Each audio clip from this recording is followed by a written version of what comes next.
This story was like 4 to 5 years ago and I was like 10, so it's a bit vague in the beginning. I was sat on my bed after a long day of doing nothing. I had tonsillitis, so I didn't go to school. I get it a lot and I'm pretty sure my tonsils need removing, but that's not the story. My neighbors were a family of 3 with 2 dogs. The kid was around 23 and parents about 50 to 60. Let's call them John and Alice, as the kid and the dogs doesn't really have anything to do with I. Anyway, I was sat on my bed and it was around 4. No one got home till about 6, so I was alone. I got up and went to go get soup or something, I can't remember, but my stairs are next to the wall of the neighbor's house.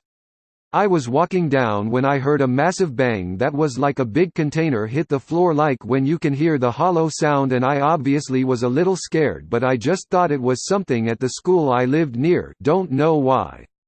I continued down the stairs when I heard the door begin to rattle.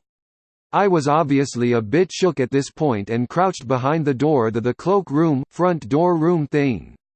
There was a big photo frame in my living room that if you looked at it from the right angle, you could see who was at the door. Remembering this, I took a peek and saw a thin, tall man in normal clothes trying to unlock the door. I immediately ran upstairs and hid in my wardrobe. I'm not sure if he heard me, but I didn't care. A few minutes later the rattling stopped. You're probably wondering why it took him so long to try and open the door, but we will get to that later. I thought he must have gone and creeped downstairs to get the phone and ring the police.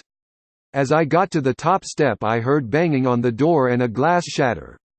Bearing in mind it's like 3:30 at this point. I ran downstairs, grabbed the phone and bolted back, making as little noise as possible.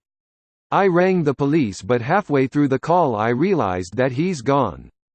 The woman on the other end told me not to go downstairs just in case and to keep quiet.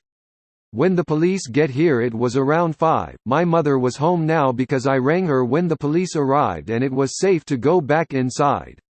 After that we just kind of had no other choice than to go to bed really, once my whole family was home. OFC.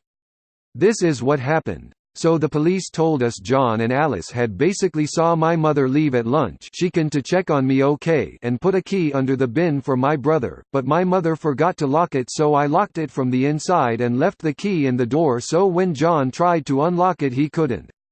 Apparently he left and brought his wife, Alice, and she kicked the glass out of the bottom pane of the door. She reached for the car keys and she did actually get them but dropped them. They ran when they heard me run down the stairs basically. The loud bang was the bin going back onto the floor as they picked it up to get the keys. They were arrested, but their kid sold the house and a new lovely couple are there now. This